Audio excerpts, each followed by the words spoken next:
Do you all remember The Last Remnant? You know, it was that all-right JRPG that kind of slid out on the Xbox 360 in 2008 and was developed by Square Enix. Wait, hold up, Square Enix made this game? Really? Huh.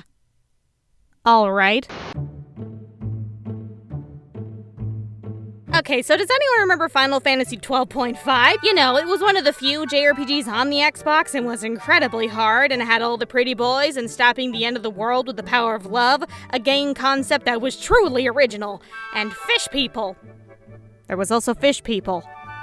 Yeah. Personally, anytime I mention this game, everyone's like, oh yeah, I've heard of it, Yeah, sure, whatever you say, Buns. Please get out of my house now. Honestly, I'm not really surprised this game didn't take off. It tried to stand out from Final Fantasy, but I don't think it did that great of a job doing it. The world looks like a beefed-up Final Fantasy 12 with fish people, and while it did have more character-focused story and lacked a certain shirtless boy, overall, if you just changed the title, it would fit into the Final Fantasy universe perfectly. Of course, the combat is where the game is different, and well, it's fun. Yeah, to be honest, the combat is incredibly luck-based. You really don't have much control over what you're doing, and then it gets repetitive as crap, and you have a crazy amount of team management that just felt like an Excel spreadsheet half the time. Am I having fun yet? I'll admit it though, I enjoyed it. Kinda like the same feeling you get when winning a slot machine, and then if you lose, you get shot with a gun. It's tense, but it's not for everyone considering how unforgiving things were. It's like hit a button and then cross your fingers, things go okay.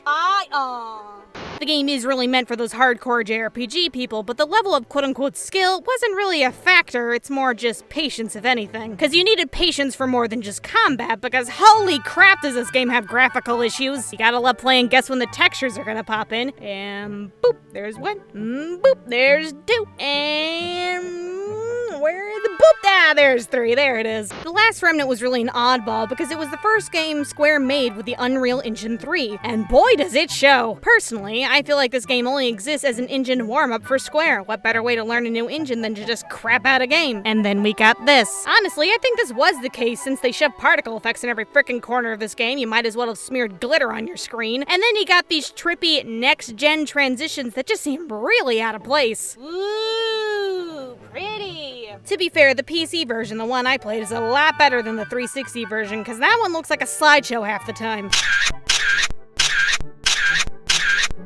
I did it, Ma! There's still texture problems and stuff, but if you ignore all of that, is The Last Remnant a good game?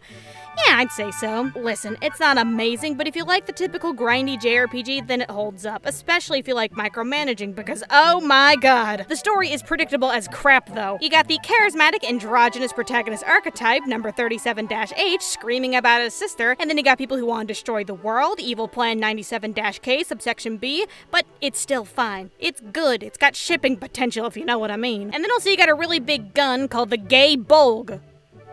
No, for realsies, that's what it's called. Gay Bolg. Who wrote this shit?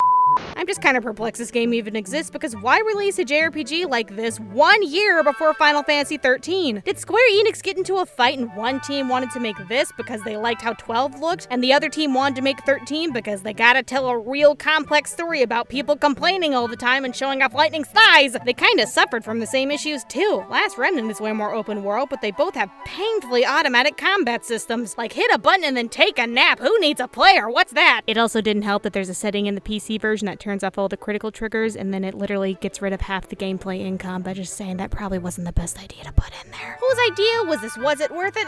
I don't understand. I mean, it did kind of well after the PC release. Of course, it kind of helped the game was like $10, but whatever, it was successful. And with that being said, especially if you like Final Fantasy 13 or 12, try this game out. The combat gets addictive after a while, and it's a time killer, that's for sure. Really scratches that hardcore itch people might have. But it's just a shame people forgot about The Last Remnant. But then again, I can see why people forgot about it.